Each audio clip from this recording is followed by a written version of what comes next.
Russian opposition leader Alexei Navalny teamed up with a group of journalists to investigate his attempted assassination back in 2020. What message do you leave behind to the Russian people?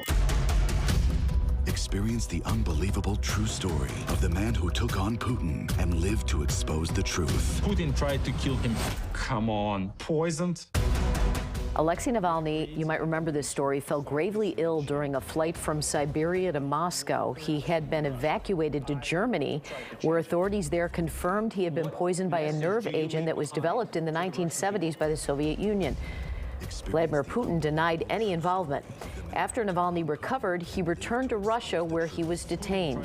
He was then sentenced to 2.5 years in prison for a parole violation on a fraud conviction. In March, he was sentenced to an additional 9 years in prison. That's where he remains after being found guilty of embezzlement and contempt of court. Joining us now to talk more about the film is Russian investigative reporter and Navalny aide, Maria Pevchikh. Good morning. Good morning. We appreciate you joining us. So when was the last time you had direct contact with Alexei Navalny? I think it was 17th of January 2021 when he flew back home to Russia. That was the day. A lot of people might wonder why he went back to Russia when he knew he had been poisoned after investigating it.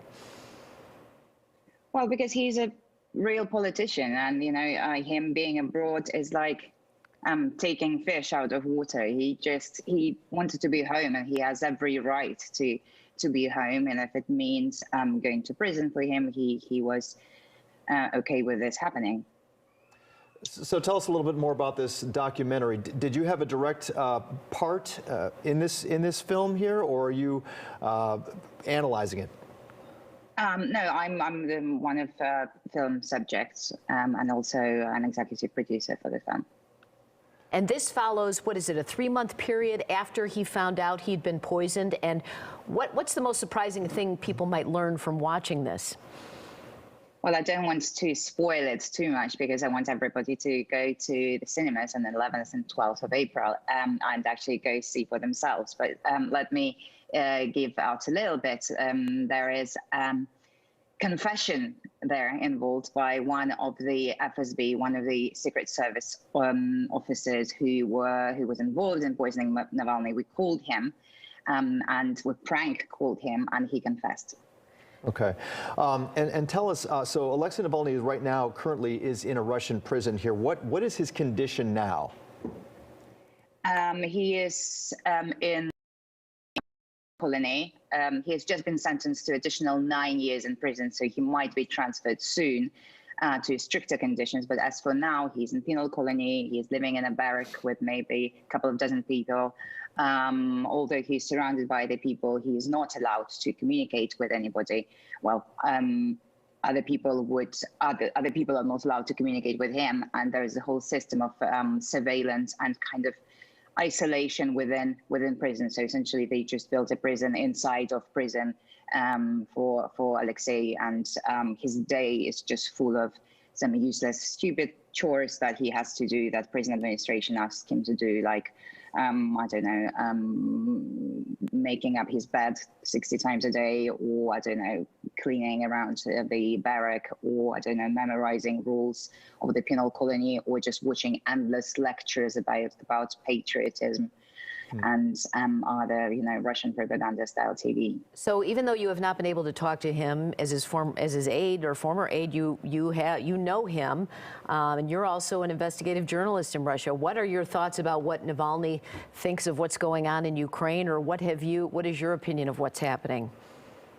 Well, my personal opinion that a huge tragedy is happening in Ukraine, and I feel very sad about it because Vladimir Putin could have been stopped ages ago, and we, together with Alexei Navalny, with our anti-corruption foundation, we've been screaming and shouting, trying to explain everybody what exactly the problem with Putin is. And as for Alexei themselves, I encourage you to subscribe to his Instagram. He does send letters from prison, and they get published on his Instagram. And he had a couple of posts about what he thinks about the situation in Ukraine. So there is a tiny little way of finding out a little bit of news from prison, and this is through his Instagram. Do you think the people in Russia are hearing about what's actually happening, and do you think Vladimir Putin will stay in power? I think that most of the people in Russia, unfortunately, do not know what's going on, because Russian TV, Russian independent media have been destroyed for about 20 years, and propaganda had good 2 decades, to build up proper wall around any independent information that can come in. So most of the people in Russia are very much brainwashed. They have no idea that even the war itself is happening. They call it special operation, and they are convinced that Putin is liberating Ukraine from Nazis, from fascists. This is what they say on Russian TV. But at the same time, I'm very sure that the second this information blockade falls, if Russian people did have access to the honest, genuine information, that their minds would be changed very quickly. Well, again, here's the information on the film. There will be a one-night-only Chicago premiere of Navalny. It is tomorrow at the Gene Siskel Film Center at 6 p.m. For tickets and more information, head to doc10.org. Maria, thank you so much for joining us. Thank you.